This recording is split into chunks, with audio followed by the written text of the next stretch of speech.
కర్నూలు జిల్లా ఆలూరులో తొలి అడుగు కార్యక్రమంలో టీడీపీ పార్టీలో వర్గ విభేదాలు బయటపడ్డాయి. జిల్లా అధ్యక్షులు తిక్కారెడ్డిని ఆలూరు నియోజకవర్గ ఇన్ఛార్జ్ వీరభద్రగౌడ్ వర్గీయులు అడ్డుకున్నారు. వీరభద్రగౌడ్ను ఎందుకు ఆహ్వానించలేదని ఆయన కార్యకర్తలు ప్రశ్నించారు.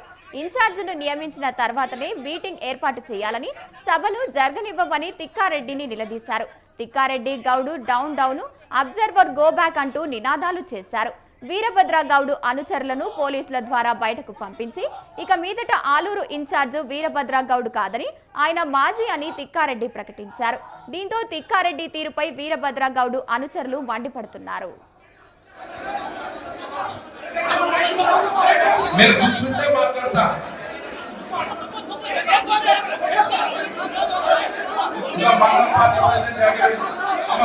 కర్నూలు జిల్లా ఆలూరు నియోజకవర్గం మొన్న జరిగిన ఎన్నికల్లో ఇక్కడ ఓడిపోవడం జరిగింది.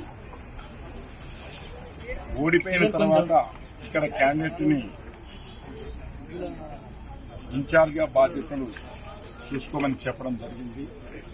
అయితే ఈ ఒక్క సంవత్సరం ఒక్క నెలలో ఇక్కడ గ్రీవెన్సీ, ఇక్కడ కార్యకర్తలు, ఇక్కడ నాయకులు విన్నపం మేరకు ఇప్పుడు ఇక్కడ ఉన్నటువంటి ఇన్ఛార్జ్ వీరభద్రగౌడ్ గారి స్థానంలో రాష్ట్ర నాయకత్వం పల్లా శ్రీనివాస్ యాదవ్ గారు, ఆర్టీసీ చైర్మన్ రీజనల్ చైర్మన్ అయినటువంటి పూల నాగరాజు గారిని, మన జిల్లా ఇన్ఛార్జ్ మంత్రి నిమ్మల రామానాయుడు గారిని, మన కర్నూలు జిల్లా ఎంపీ గారిని నాగరాజు గారిని ఈ బాధ్యతలు ఆలూరు నియోజకవర్గం బాధ్యత పూర్తిగా వాళ్లే చూసుకుంటారు.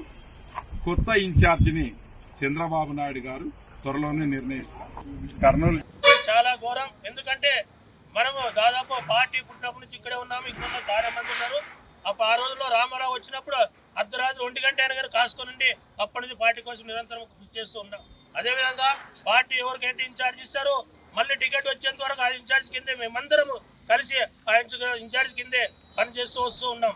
కానీ ఈరోజు ఘోరాతి ఘోరంగా మరి ఇన్ఛార్జ్ లేకున్నట్ల ఇన్ఛార్జ్ అని చెప్పి మరి టికెట్ ఇచ్చి ఓడిపోయించి మరి ఓడిపోయిన తర్వాత మళ్ళీ మీరే ఇన్ఛార్జ్ ఉండమని చెప్పి మరి ఇన్ని రోజులు ఆయన దాదాపు 12-13 ఏళ్ళు పార్టీ కోసం నిరంతరం ధర్నాలు, ర్యాలీలు, సభలు, మీటింగ్లు, ప్రెస్ మీట్లు ఇవన్నీ ఎంతో రకంగా ఖర్చు పెట్టుకొని మరి ఓటిన డబ్బులు పోయా, ఇన్నాళ్ళు ఖర్చు పెట్టిన డబ్బులు పోయా. మరి నువ్వు ఇన్ఛార్జ్ కాదని ఆయన పిలుకోకుండా ఈరోజు కమిటీ అంటే మరి ప్రత్యేకంగా మన బస్తిపట్టి నారాయణ సార్ గారికి, మరి మన ఆలూరు ఇన్ఛార్జి మరి పునారాజు గారికి, మన జిల్లా అధ్యక్షుడు తిక్కారెడ్డి గారికి, మరి అదేవిధంగా మన ఎంపీ గారికి, మరి వారితో పాటు వచ్చిన ముఖ్య నాయకులందరికీ తెలియజేసుకుంటున్నాము. మా అందరి కోరిక ఒకటే, ఇన్ఛార్జ్ ఎవరైనా చెప్పండి, వాళ్ళ కాళ్ళ కింద మేము పనిచేస్తాం. చాలా ఘోరం. చంద్రబాబు గారు మన కార్యకర్తల మనోవేదనలు తెలుసుకోండి, వాళ్ళ బాధలు తెలుసుకోండి. ఫీల్డ్ అసిస్టెంట్లు సక్రమంగా పనిచేపిస్తున్నారా లేదా, మన కార్యకర్తలకు వచ్చినవా లేదా, స్టోర్ డీలర్లు మన కార్యకర్తలకు వచ్చినవా లేదా, మరి అంగన్వాడీ పోస్టులలో మన వాళ్ళకి న్యాయం జరుగుతుందా లేదా, తహసీల్దారు మన వాళ్ళ మాట వింటున్నారా లేదా, ఎస్ఐ గారు మన మాట వింటున్నారా లేదా, మన వాళ్ళు సంతోషంగా ఉన్నారా లేదా అనే ఈ సంవత్సరం రోజులు ఆయన అన్ని అధ్యయనాలు చేసి క్షుణ్ణంగా పరిశీలించిన తర్వాత అనేక సందర్భంలో పిలిచి మాట్లాడినాడు కూడా.